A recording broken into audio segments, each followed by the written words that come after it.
Hi friends, welcome to our YouTube channel. ఇప్పుడు మనము social పెడగాజీకి సంబంధించి హిస్టరీ ఆఫ్ సోషల్ సైన్సెస్ గురించి చెప్పుకోబోతున్నాము. మన గురుకుల నోటిఫికేషన్ వచ్చేసి ఇంకొక 20 డేస్ నుంచి 1 మంత్ లోపు వచ్చేటువంటి అవకాశాలు ఎక్కువగా ఉన్నాయి. సో ఈ లోపే మనము పెడగాజీ మరియు ఫస్ట్ పేపర్కి సంబంధించినటువంటి జనరల్ స్టడీస్ని కంప్లీట్ చేసే ప్రయత్నం చేద్దాము. ఈ క్లాస్ అంటే హిస్టరీ ఆఫ్ సోషల్ సైన్సెస్లో మనకి గ్రీకులు, తర్వాత రోమన్స్, ఆ తర్వాత మధ్యయుగాలకు చెందినటువంటి writers, renaissance period, age of enlightenment, industrial revolutions, తర్వాత అగస్ట్ కామ్టే, సోషియాలజీ అనే పదాన్ని సృష్టించినటువంటి వ్యక్తి అగస్ట్ కామ్టే. ఆయన ఈ సోషల్ సైన్సెస్ను ఏ విధంగా అధ్యయనం చేయాలని చెప్పి ఆయన చెప్పిన పాజిటివిజం, అదేవిధంగా మ్యాక్స్ వెబర్ చెప్పినటువంటి యాంటీ పాజిటివిజం, వాటి మధ్యలో డిఫరెన్సెస్, అదేవిధంగా సోషల్ సైన్సెస్ని ఫార్మల్గా డెవలప్ చేసినటువంటి దుర్కుహైమ్, ఆ తర్వాత మరి సోషల్ స్టడీస్ని స్కూల్ లెవెల్లో మొట్టమొదట ఇంప్లిమెంట్ చేసినటువంటి అమెరికా. ఈ విషయాలతో ఈ క్లాసును మనం కంప్లీట్ చేసుకుంటాము. ముందుగా ఈ సోషల్ సైన్సెస్ యొక్క డెవలప్మెంట్కి అందులోకి సంబంధించినటువంటి కృషి చేసినటువంటి గ్రీకులలో మొదటగా హెరోడోటస్ని చెప్పుకుంటాము. ఈయన ఫాదర్ ఆఫ్ హిస్టరీ, చరిత్ర యొక్క పితామహుడుగా పేర్కొంటాం. ఎందుకంటే ఇతను ఈ had done systematic collection of material, అంటే అంశాలను ఒక క్రమ పద్ధతిలో సేకరించడము, అమర్చడం జరిగింది. అందుకే ఇతను ఫాదర్ ఆఫ్ హిస్టరీగా పేర్కొంటాం. ఈయన రాసినటువంటి books the history, the Persian war అనే 2 పుస్తకాలు రాయడం జరిగింది. ఎవరు అంటే హెరోడోటస్. ఆ తర్వాత తుసిడైడ్స్ కూడా గ్రీకు మరి సోషల్ సైంటిస్టే. మరి ఇతనిని ఫాదర్ ఆఫ్ సైంటిఫిక్ హిస్టరీగా పేర్కొంటాము. ఎందుకంటే ఇతను ఏదైనా కూడా చరిత్రలో ఒక అంశాన్ని పొందుపరచాలంటే that should be based on witness and interviews.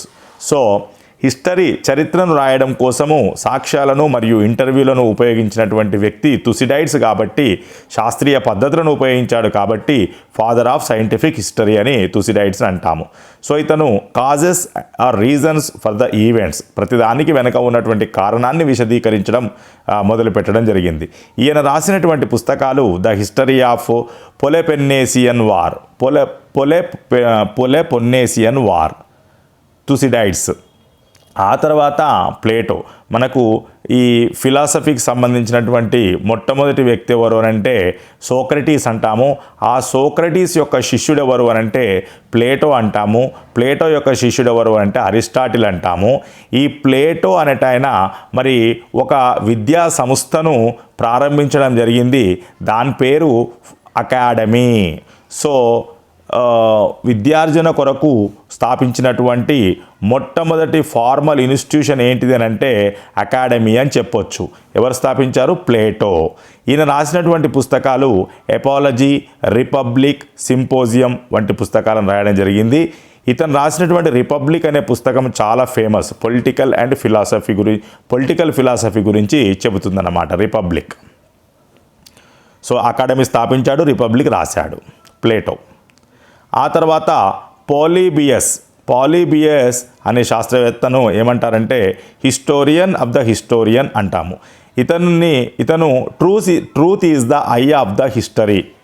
So ఈ హిస్టరీలో మరి వాస్తవాలు తెలుసుకునేటట్టుగా చరిత్రను సృష్టించాలి అని చెప్తాడనమాట పాలీబియస్. ఆ తర్వాత ఇతను రాసినటువంటి పుస్తకము హిస్టరీస్. ద హిస్టరీ అనేదేమో హెరోడోటస్ రాస్తే, హిస్టరీస్ అనేది మాత్రము పాలీబియస్ రాయడం జరిగింది. Historian of the historian. ఇంతే. వీళ్ళు గ్రీక్ సంబంధించినటువంటి వాళ్ళు. ఆ తర్వాత రోముకు సంబంధించినటువంటి కార్నెలియస్ టేసిటస్. జస్ట్ వీళ్ళను ఇక్కడ చూడండి, అక్కడ తుసిడైడ్స్ అన్నాం కదా, తుసిడైడ్స్ ఏంటిది? Father of modern history. So ఇక్కడ ఈ తుసిడైడ్స్ని, ఇక్కడ కార్నెలియస్ టాసిటస్ని ఏమంటారంటే తుసిడైడ్స్ ఆఫ్ రోమన్ హిస్టరీ అంటాం. అదేవిధంగా టైటస్ లైవీని హెరోడోటస్ ఆఫ్ రోమన్ హిస్టరీ అంటాం.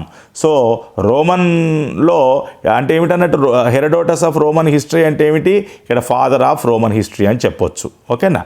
సో ఆయన ఎవరు అని అంటే టైటస్ లైవీ. సో రోమ్లో 2 గురించి చెప్పుకున్నాం. ఒకరు సైంటిఫిక్ హిస్టరీకి పితామహుడు, ఒకరు మామూలుగా చరిత్రకు పితామహుడు. ఎవరితో కంపేర్ చేస్తున్నాము? హెరోడోటస్ మరియు తుసిడైడ్స్తో కంపేర్ చేస్తున్నాము. ఆ తర్వాత మధ్యయుగాల్లో క్రిస్టియానిటీకి సంబంధించి సెయింట్ అగస్టిన్ అనేటువంటి ఇతను సైకాలజిస్టు, ఫిలాసఫిస్ట్ సంబంధించినటువంటి వ్యక్తి. ఇతను influenced western philosophy. Western philosophy అంటే ఇదే, గ్రీకు రోమన్ ఫిలాసఫీనే మనం వెస్టర్న్ ఫిలాసఫీ అని అంటాము. ఆ తర్వాత మధ్యయుగాల్లో ఇస్లామిక్ పీరియడ్ని కనుక తీసుకుంటే అహ్మద్ అల్ బిరూని. సో ఈ అల్ బిరూనీని ఏమంటారంటే first Muslim scholar to study India. So ఇతను మన భారతదేశమే కాకుండా చైనా, ఇంకా ఈ ఆసియా ప్రాంతాలన్నింటినీ కూడా అధ్యయనం చేయడం జరిగింది. మనం ఇక్కడ ఏమంటున్నాం? First Muslim scholar to study India. Father of Indology అంటాం. ఫాదర్ ఆఫ్ ఇండాలజీ అంటాం. అదేవిధంగా ఇతను అండ్ ఫస్ట్ ఆంథ్రోపాలజిస్ట్. అంటే ఇతను మన ఆసియా ఖండంలో ఉన్నటువంటి వివిధ కాలాలకు సంబంధించినటువంటి మనుషుల యొక్క అలవాట్లను, అదేవిధంగా అనేక రకాల జాతులను గుర్తించడం జరిగింది. అందుకనే ఇతను ఫస్ట్ ఆంథ్రోపాలజిస్ట్ అని అంటాం. ఇతను రాసినటువంటి పుస్తకము తారిక్ ఉల్ హింద్. తారిక్ ఉల్ హింద్. తర్వాత ఐబన్ ఖల్దున్ రాసినటువంటి పుస్తకము ముకద్దిమా. ఈయన one of the forerunners of modern historiography, sociology and economics. So ఈ ఐబన్ ఖల్దున్ అనేటువంటి వ్యక్తి సోషల్ సైంటిస్ట్ రాసిన పుస్తకము ముకద్దిమా. తర్వాత సుమారుగా డార్క్ ఏజ్ అంటే చీకటి యుగము అంటాము. ఈ చీకటి యుగము అని ఎందుకు అంటున్నామనంటే మన యొక్క టైమ్ ఆఫ్ ఇగ్నోరాన్సెస్ సుమారుగా యూరప్లో 1700 సంవత్సరాలకు పూర్వము, ప్రధానంగా 1400 ఆ సంవత్సరం అప్పుడు మొదలవుతుంది. అంటే అప్పటి వరకు ఉన్నటువంటిది డార్క్ ఏజ్ అంటాము. ఎందుకనంటే time of ignorances and backwardness. So వెనుకబాటుతనం ఉన్నది అప్పటికి, తర్వాత అజ్ఞానం ఉన్నది. సో అప్పుడు ఎందుకు అట్లా అంటే ఇంపార్టెన్స్ గివెన్ టు ఫెయిత్, నమ్మకాలకే ప్రాధాన్యతనిచ్చారు. But not to the fact, వాస్తవాలకు కాకుండా నమ్మకాలకు మాత్రమే, మూఢనమ్మకాలకు మాత్రమే, సూపర్స్టిషన్స్కు మాత్రమే ఇక్కడ ప్రాధాన్యత ఇవ్వడం జరిగింది. కాబట్టి డార్క్ ఏజ్ అని అన్నారు. సో మనకి ఈ కాలంలోనే ఏమిటనంటే ఆవిష్కరణలు, అంటే ఈ డార్క్ ఏజ్లో ఉన్నప్పుడు మనము దేన్ని చూస్తున్నామంటే రినైసెన్స్, అంటే rebirth or revival. So revival of classical knowledge, అంటే మన సాంప్రదాయక జ్ఞానము ఏమిటి పునర్జన్మకు లోనవుతుంది. అంటే ఏమిటనంటే పాతవే ఇక్కడ కనుక్కోవడం, డిస్కవరీ అండ్ ఎక్స్ప్లోరేషన్. డిస్కవరీ అంటే కనుక్కోవడం, ఎక్స్ప్లోరేషన్ అంటే అన్వేషణ, ఇన్వెన్షన్. అదేవిధంగా ఇక్కడ హ్యూమనిస్టిక్ అండ్ రేషనలిస్టిక్ అప్రోచ్. అంతకంటే ముందు డార్క్ ఏజ్లో ఉన్నప్పుడు ఏమిటనంటే కంప్లీట్గా సూపర్స్టిషన్స్ అంటే మూఢనమ్మకాలు ఇవి రాజ్యమేలేటివి.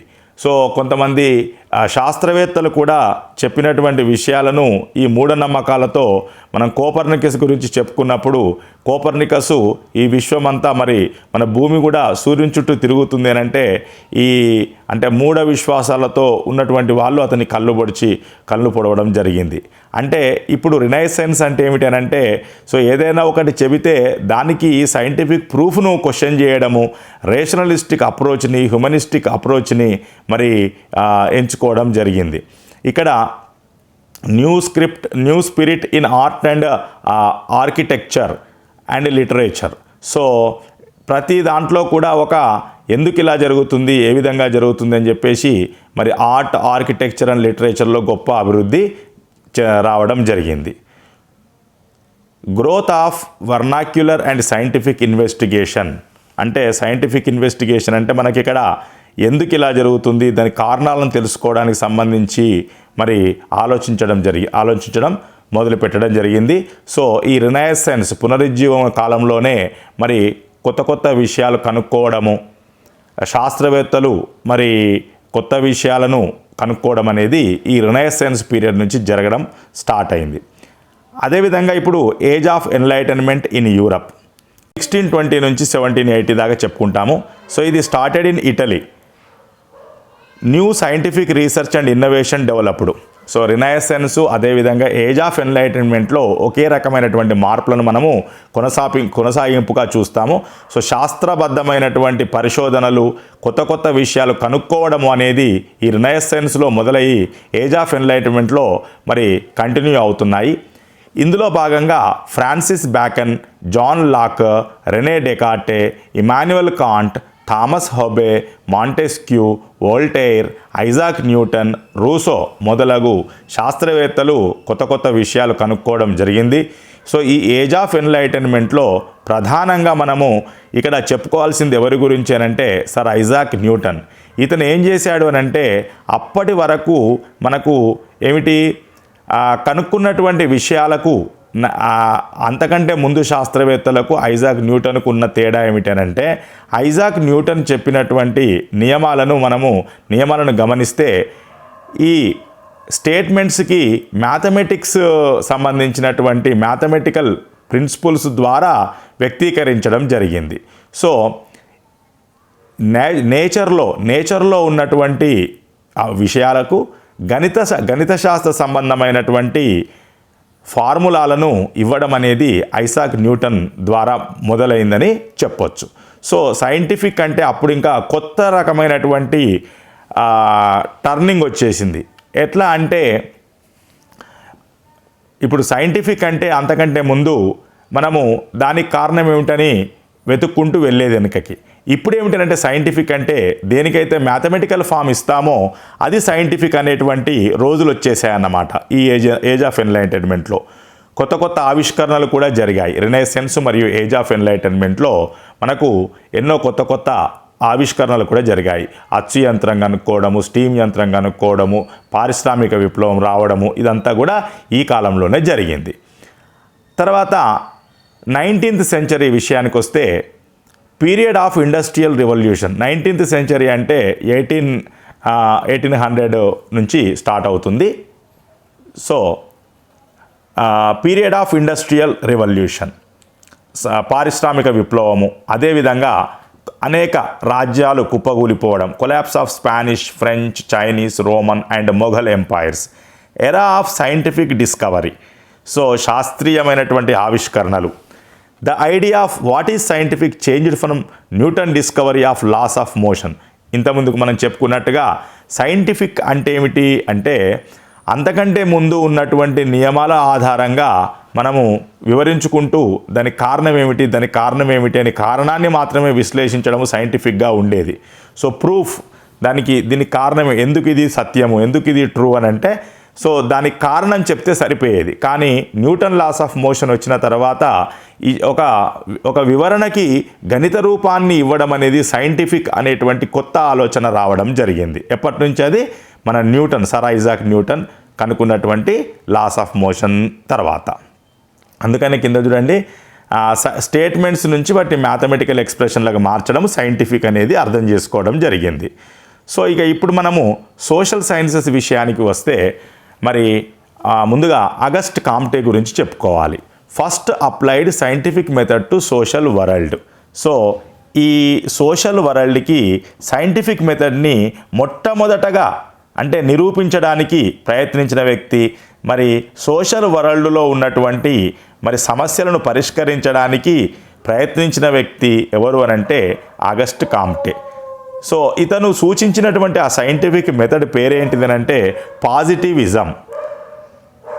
ఆగస్ట్ కాంటే ఈ సోషల్ సైన్సెస్ని అధ్యయనం చేయడానికి ఉపయోగించిన పద్ధతి ఏమిటనంటే పాజిటివిజం.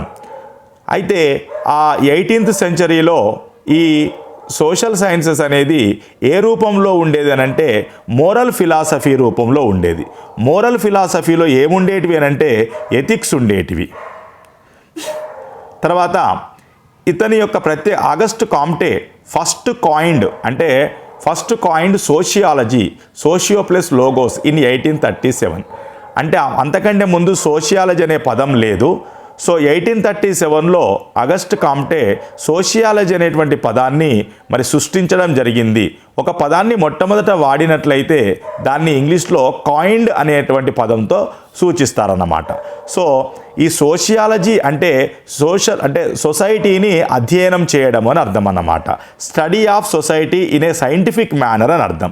ఆ సైంటిఫిక్ మేనర్ పేరేమిటి అని అంటే పాజిటివిజం అని ఆగస్ట్ కాంటే చెప్పాడు. మరి ఈ సమాజాన్ని అధ్యయనం చేయడానికి ఇతను సూచించినటువంటి పద్ధతి ఏమిటి? పాజిటివిజం. సరే, called social sciences as social physics. ఇతను సోషల్ సైన్సెస్ని సోషల్ ఫిజిక్స్ అని వాడడం జరిగింది. అందుకని సోషల్ సైన్సెస్ కానీ సోషియాలజీ కానీ సోషల్ ఫిజిక్స్ అనేటువంటి పదాలన్నీ కూడా ఎవరు మొట్టమొదట వాడారు అని అంటే మన ఆగస్ట్ కాంటే అని చెప్పాలి. ఫ్రాన్స్కు చెందినటువంటి ఆగస్ట్ కాంటే. ఒకసారి చూస్తే ఫిలాసఫీ అనేది 2 రకాలుగా వర్గీకరించబడ్డది. Natural philosophy, moral philosophy. ఈ రెండింటిని కూడా ఒకటే పద్ధతిలో ఒక same scientific method, same natural philosophy అంటేనేమో మన ఫిజిక్స్, కెమిస్ట్రీ, బయాలజీకి సంబంధించింది. మోరల్ ఫిలాసఫీ అంటేనేమో సోషల్ సైన్స్కి సంబంధించింది. ఈ రెండింటిని కూడా ఏ విధంగా అధ్యయనం చేయాలి అంటే రెండింటికి వేరు పద్ధతులు కాదు. నేచురల్ ఫిలాసఫీని ఏ రకంగానైతే అధ్యయనం చేస్తామో, నేచురల్ ఫిలాసఫీ అంటే ఒక వస్తువును అధ్యయనం చేయడము, మరి సోషల్ సైన్సెస్ అంటే ఒక వ్యక్తి యొక్క బిహేవియర్ని సొసైటీలో అధ్యయనం చేయడము.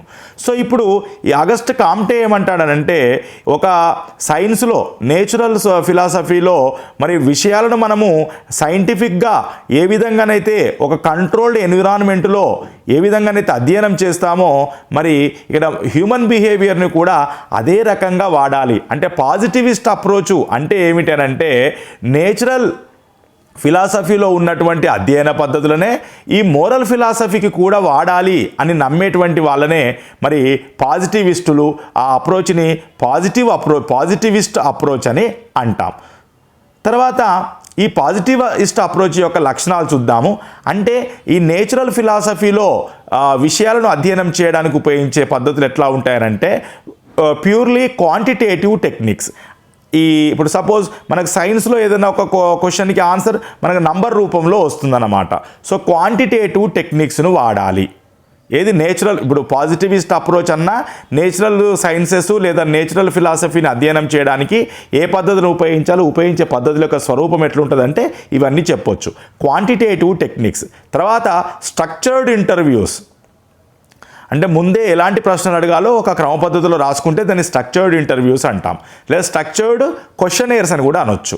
తర్వాత కంట్రోల్డ్ ఎన్విరాన్మెంట్, అంటే పరిస్థితులన్నింటినీ మనము సృష్టించాలి, అంటే ఎక్స్పెరిమెంట్ చేయాలని అర్థం.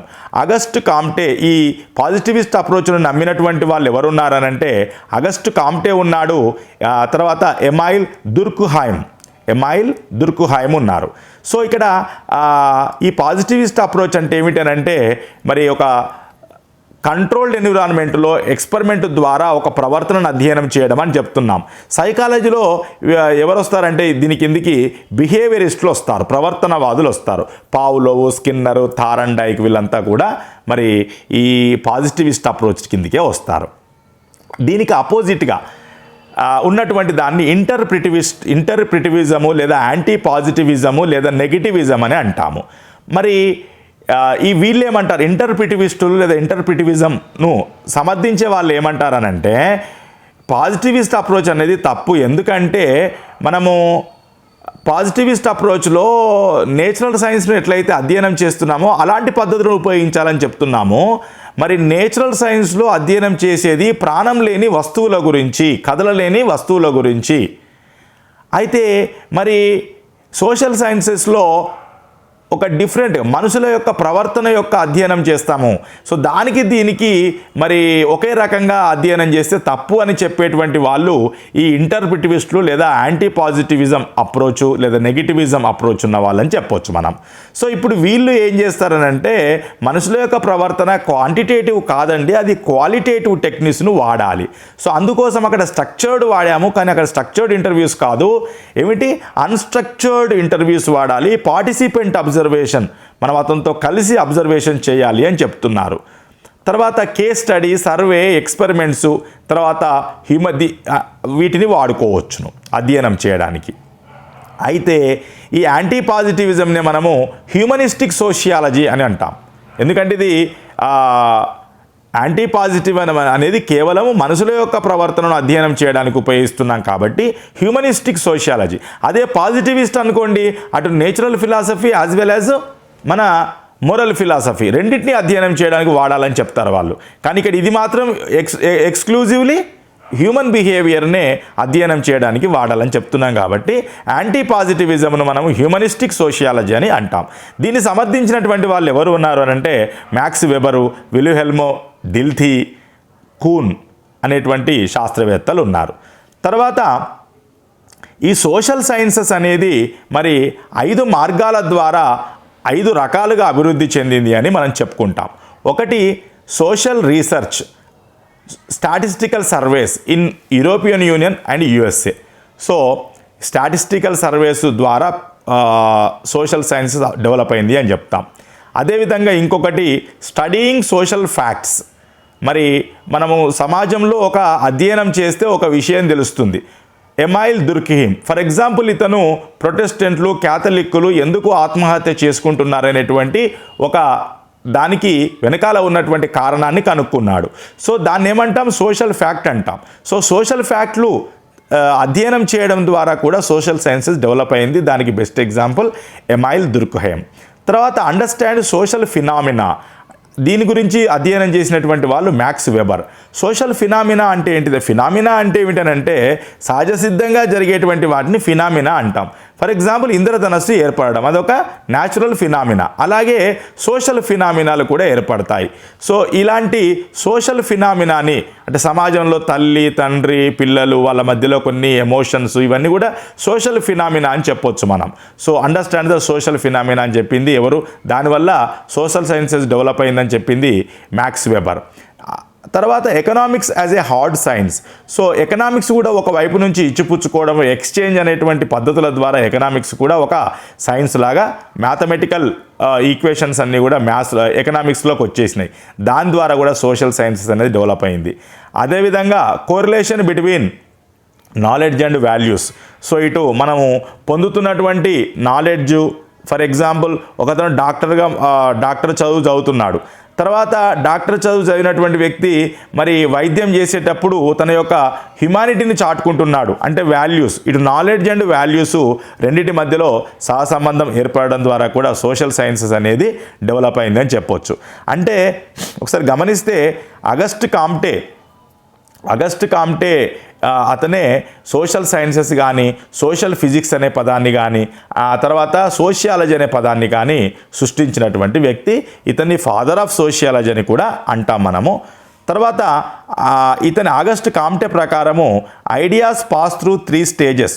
అంటే ఫస్ట్ వన్ థియోలాజికల్, అంటే మనం ఊహించుకుంటాం ఇది కావచ్చు అని. తర్వాత ఫిలాసాఫికల్ అంటే క్రిటికల్ థింకింగ్, అంటే ఇది ఎందుకు అవుతుంది, ఎందుకు కాదు, ఇదే ఎందుకు కావాలి, ఇది ఎందుకు కాకూడదు అనేటువంటి ధోరణి అటు థింకింగ్ని మనం క్రిటికల్ థింకింగ్ అంటాం.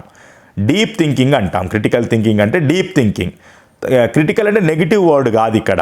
థింకింగ్ పరంగా క్రిటికల్ థింకింగ్ అంటే చాలా డీప్ థింకింగ్ అన్నమాట. సో మన సోషల్ స్టడీస్ను అధ్యయనం చేయడం వల్ల మన లోపల ఈ క్రిటికల్ థింకింగ్ అనేది డెవలప్ అవుతుంది. ఒక ఫిలాసఫర్ లాగా మారిపోతారు అన్నమాట. థర్డ్ వన్ సైంటిఫిక్ అంటే ఏంటిది? మళ్ళీ పాజిటివిజం. సైంటిఫిక్ అప్రోచ్ అంటే ఏమిటి? ఇక్కడ పాజిటివిజం. సో ఇక్కడ ఆగస్ట్ కామ్టే ప్రకారము ఏ విషయమైనా కూడా ఒక కొలిక్కి రావాలంటే ఫస్ట్ అజంప్షన్, తర్వాత క్రిటికల్ థింకింగ్, తర్వాత పాజిటివిజం. దాన్నే థియోలాజికల్, ఫిలాసాఫికల్, సైంటిఫిక్ అని అంటాం. ఆ తర్వాత ఇంకా మనము ఎమైల్ దుర్కీమ్ గురించి చెప్పుకుందాం. ఇతను కూడా పాజిటివిస్టే. చూడండి, ఫార్మల్ డెవలప్మెంట్ ఆఫ్ సోషియాలజీ. అంటే ఫార్మల్ అంటే ఏమిటి? మనకు దానికి సంబంధించి పుస్తకాలు రాయడము, దానికి సంబంధించినటువంటి సంస్థలను స్థాపించాడు కాబట్టి ఇతను involved in formal development of sociology అంటాం.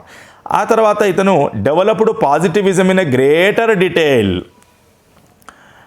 ఎమైల్ Durkheim developed positivism in a greater detail అన్నమాట. సో ఇతను రాసినటువంటి పుస్తకాలు ఏమిటంటే the division of labour in society, the rules of sociological method 1895లో, సూసైడ్ 1897లో, లాన్నే సోషియాలజిక్ 1898లో, ఇదొక జర్నల్ అన్నమాట. The elementary forms of the religious life. So ఇది 1912లో రాయడం జరిగింది. తర్వాత ఇతను methods in sociology development A methods చెప్పాడనంటే ఎపిస్టెమలాజికల్ realism. ఎపిస్టెమలాజికల్ అంటే నాలెడ్జ్కు సంబంధించినటువంటి, రియలిజం అంటే రియల్ అంటే ఏమిటి, ఒక జ్ఞానం.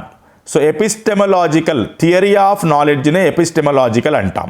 సో జ్ఞాన సంబంధమైనటువంటి ఒక మెథడ్ని ఇతను, అంటే ఎందుకు ఏమిటి, ఎలా, అసలు జ్ఞానం అంటే ఏమిటి, నాలెడ్జ్ అంటే ఏమిటి, ఎందుకు ఉపయోగపడుతుంది, ఎలా ఉపయోగపడుతుంది, నాలెడ్జ్ గురించినటువంటి క్వశ్చన్స్ను డెవలప్ చేసేటువంటి దాన్ని మనము ఎపిస్టెమలాజికల్ అని అంటాం. సో ఎపిస్టెమలాజికల్ రియలిజం అనే మెథడ్ను ఉపయోగించాడు. తర్వాత హైపోథెటికో డిడక్టివ్ మోడల్ని ఉపయోగించాడు.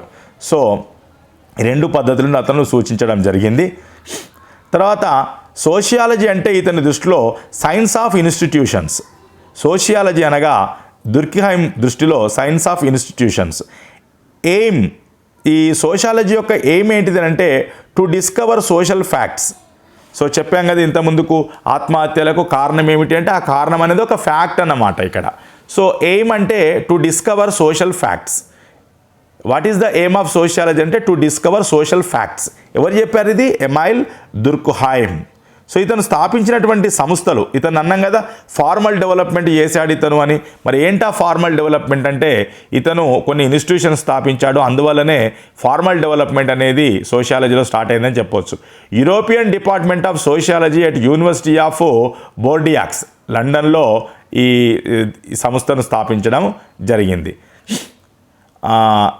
European department of sociology at university of Bordeaux యూనివర్సిటీలో ఈ యూరోపియన్ డిపార్ట్మెంట్ ఆఫ్ సోషియాలజీని స్థాపించడం జరిగింది 1895లో. సో ఇదే ఒక సోషియాలజీ సంబంధించినటువంటి ఒక సంస్థను స్థాపించినటువంటి మొట్టమొదటి సంస్థ ఏమిటంటే ఇదే.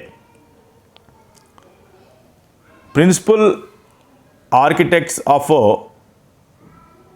మోడర్న్ సోషియాలజీ లేదా సోషల్ సైన్సెస్. ప్రిన్సిపల్ అంటే ప్రధానమైన, ప్రిన్సిపల్ ప్రధానమైన, ఆర్కిటెక్ట్స్ అంటే నిర్మాతలు. దేనికి? మోడర్న్ సోషియాలజీ లేదా మోడర్న్ సోషల్ సైన్సెస్. ఆధునిక సోషల్ సైన్సెస్, ఆధునిక సామాజిక శాస్త్రాల నిర్మాతలు అని ముగ్గురిని పిలుస్తారన్నమాట. ఆ ముగ్గురు ఎవరు అని అంటే Emile Durkheim, 2 Karl Marx, 3 Max Weber. So Emile Durkheim, Karl Marx, Max వెబర్లను మనము principal architects of modern sociology లేదా సోషల్ సైన్సెస్ అని పిలుస్తాం. మరి అందులో ఎమైల్ దుర్క్హైమ్ ఏం చేశాడో మనం చెప్పుకున్నాం.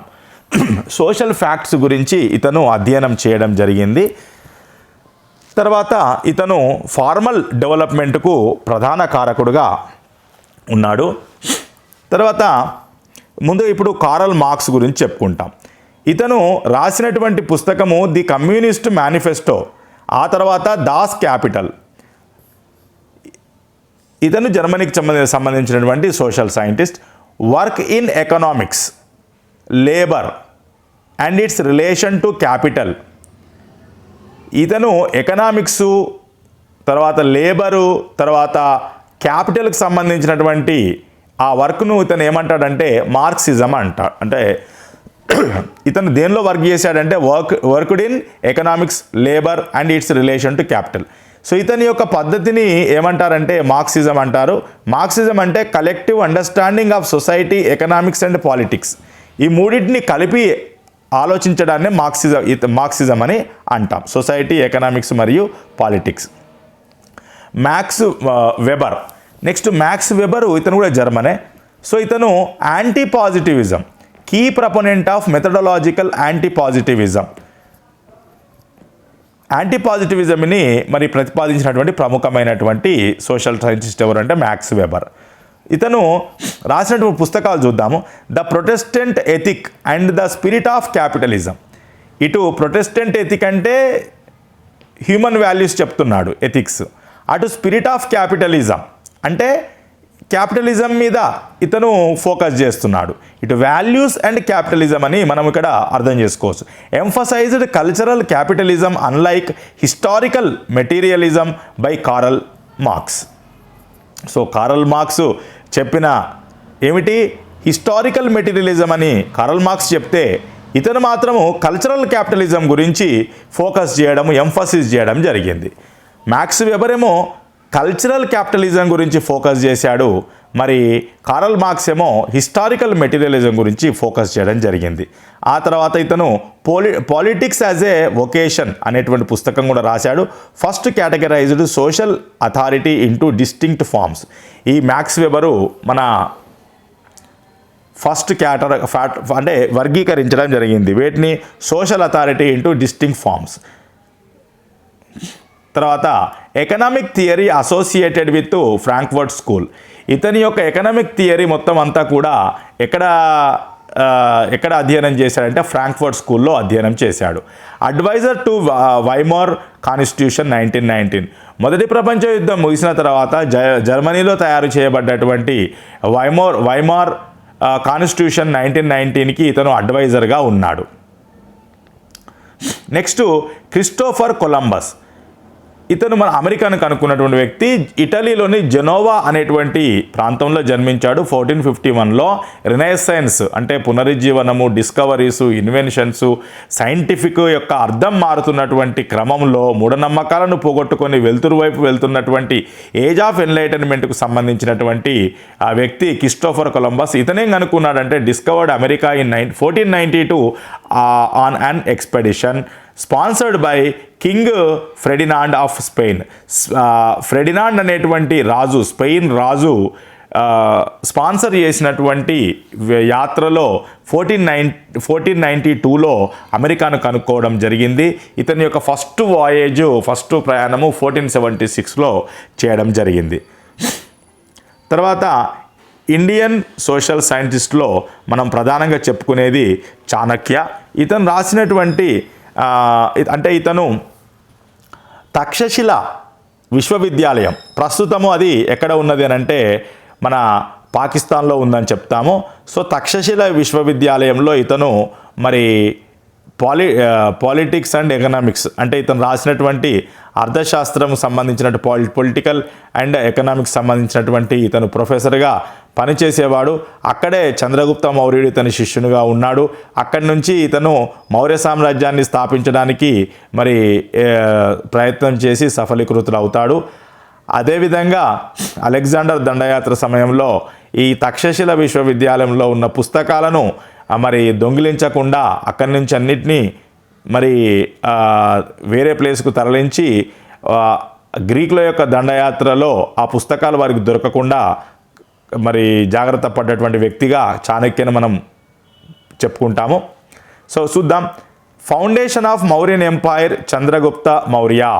చంద్రగుప్త మౌర్యుని చేత మరి మౌర్య సామ్రాజ్యాన్ని స్థాపించినటువంటి వ్యక్తి. అంతకంటే ముందు మహాపద్మనందుని ఓడించి ఈ చంద్రగుప్త మౌర్యుని మరి నందులను ఓడించి మౌర్య వంశాన్ని అక్కడ సింహాసనం అధిష్ఠించ చేస్తాడు.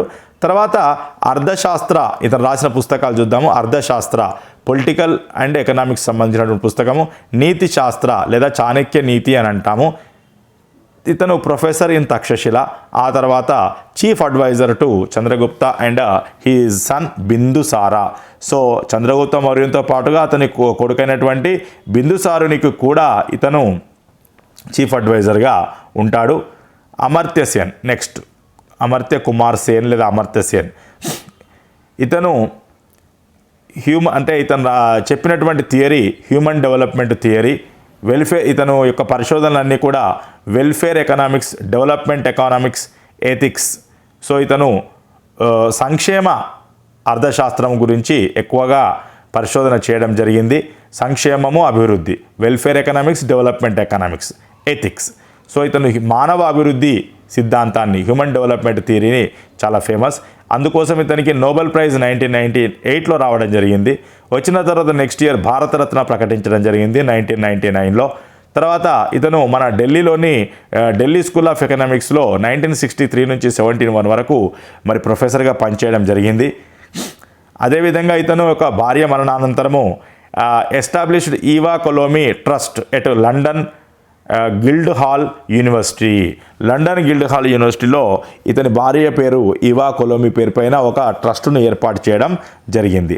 ఇతను రాసినటువంటి పుస్తకాలు పావర్టీ అండ్ ఫెమైన్స్ 1981లో రాశాడు. తర్వాత ఇతను UNDP united nations development programme ప్రతి సంవత్సరం ముద్రించేటువంటి హ్యూమన్ డెవలప్మెంట్ రిపోర్ట్లో ఇతని యొక్క సూచనలు సలహాలను తీసుకొని ఆ ర్యాంకింగ్లు ఇవ్వడం అనేది చేయడం జరిగింది. So the New York review of books కూడా రాశాడు. తర్వాత ద ఐడియా ఆఫ్ జస్టిస్ 2009లో రాయడం జరిగింది. Next mother Teresa.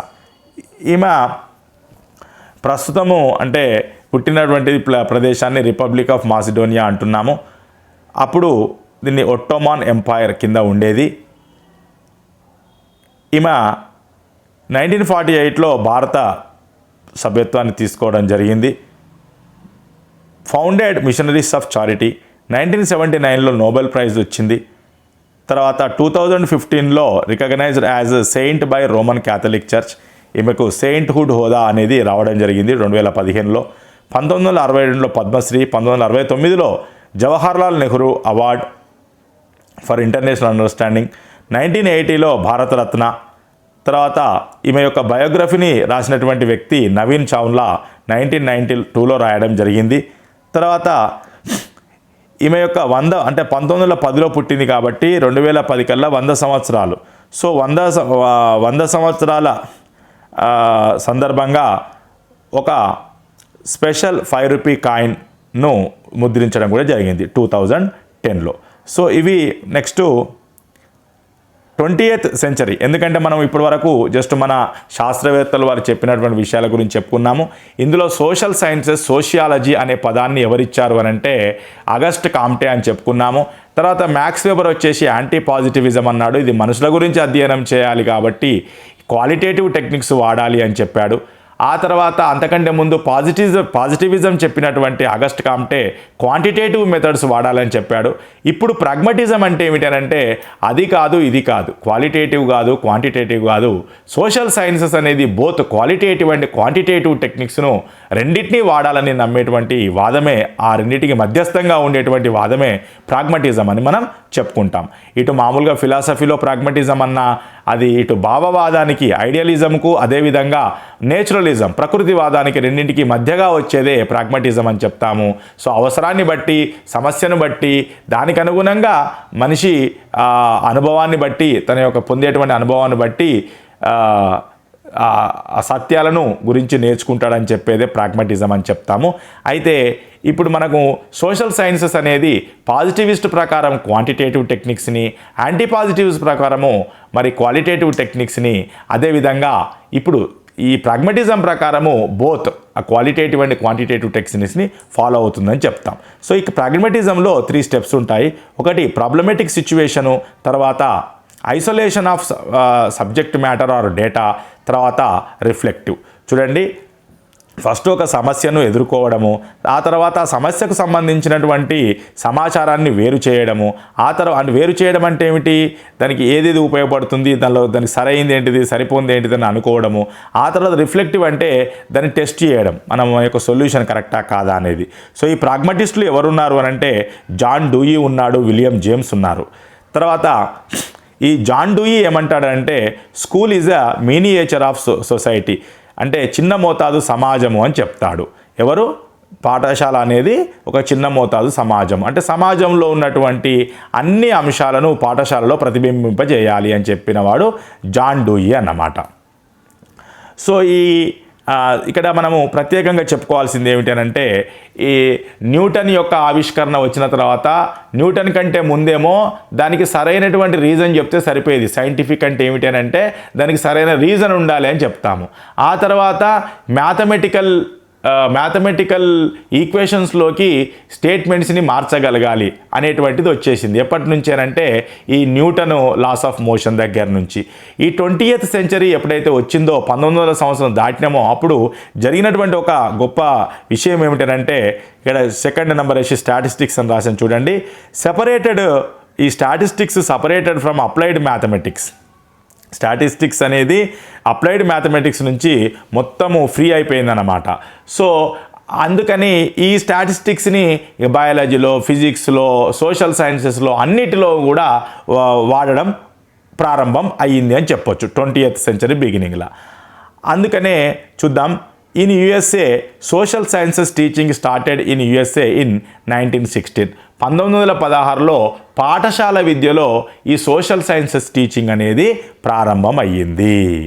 మరి మన భారతదేశంలో ఈ సోషల్ సైన్సెస్ టీచింగ్ యొక్క మూలాలు ఎక్కడ ఉన్నాయంటే 1937లో మహాత్మా గాంధీ చెప్పినటువంటి బేసిక్ ఎడ్యుకేషన్లో ఈ మూలాలు ఉన్నాయని చెప్పొచ్చు. ఇక మహాత్మా గాంధీ ఏమంటాడంటే school is the miniature of Indian society. So పాఠశాల అనేది భారత సమాజాన్ని ప్రతిబింబించేటట్టుగా ఉండాలని చెప్పి ఇతను చెప్పినటువంటిది బేసిక్ ఎడ్యుకేషను. సో ప్రాతిపదిక విద్య అంటాము 1937లో ప్రవేశపెట్టడం జరిగింది. సో ఇవి మనకి ఒకసారి గమనిస్తే 1837 నుంచి సోషియాలజీ, అక్కడ పాజిటివిస్ట్ అప్రోచ్, ఆ తర్వాత max weber anti positivist approach, ఆ తర్వాత ఫార్మల్గా ఈ పాజిటివిజంను లేకపోతే సోషల్ సైన్సెస్ని, సోషియాలజీని ప్రమోట్ చేసినటువంటి వ్యక్తి ఎమైల్ దుర్క్హైమ్.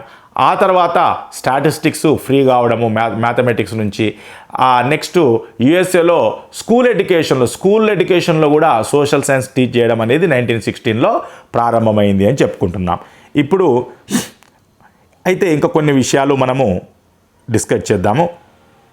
అవేంటంటే చివరగా విలియం థామ్సన్ అనేటువంటి శాస్త్రవేత్త యూజ్డ్ సోషల్ సైన్స్, అంటే సోషల్ సైన్స్ అనేటువంటి పదాన్ని అతని యొక్క పుస్తకంలో 1824లో వాడడం జరిగింది. సో ఎవరు తన పుస్తకంలో ఈ సోషల్ సైన్స్ అనే పదాన్ని వాడారు అంటే, ఎప్పుడు వాడారంటే 1824లో వాడారు. ఎవరు వాడారు అని అంటే విలియం థామ్సన్. ఆయన రాసిన పుస్తకం పేరు ఏమిటి అని అంటే కొంచెం పెద్ద 3 lines చూడండి. An enquiry into the principles of the distribution of wealth most conductive to human happiness applied to the newly proposed system of voluntary equality of wealth అనేటువంటి పుస్తకంలో ఈ విలియం థామ్సన్ అనేటువంటి శాస్త్రవేత్త సోషల్ సైన్స్ అనేటువంటి పదాన్ని వాడడం జరిగింది. తర్వాత ఇంకా కొన్ని చూద్దాం. ఫాదర్ ఆఫ్ ఎకనామిక్స్ అని ఎవరిని అంటారు? Adam Smith. ఇతను రాసిన పుస్తకము wealth of nations. Father of micro economics అని ఆల్ఫ్రెడ్ మార్షల్ను పిలుస్తారు. ప్రిన్సిపల్స్ ఆఫ్ ఎకనామిక్స్ అనే గ్రంథాన్ని రాయడం జరిగింది. ఫాదర్ ఆఫ్ మ్యాక్రో ఎకనామిక్స్ అని జాన్ మేనార్డ్ కీన్స్ని అంటారు. ఫాదర్ ఆఫ్ పొలిటికల్ సైన్స్ అని అరిస్టాటిల్ను, ఫాదర్ ఆఫ్ జాగ్రఫీ అని ఎరటోస్తనీస్ను, ఫాదర్ ఆఫ్ హ్యూమనిజం అని చెప్పేసి పెట్రార్క్ని పిలుస్తారు. సో ఇవి మన హిస్టరీ ఆఫ్ సోషల్ సైన్సెస్ సంబంధించినటువంటి విషయాలు. సో వీటిలో నుంచి మనకు క్వశ్చన్స్ వస్తున్నాయి కాబట్టి సో ఇది యాజ్ ఇట్ ఈస్గా గుర్తుపెట్టుకోవడానికి ప్రయత్నం చేయండి. Thank you.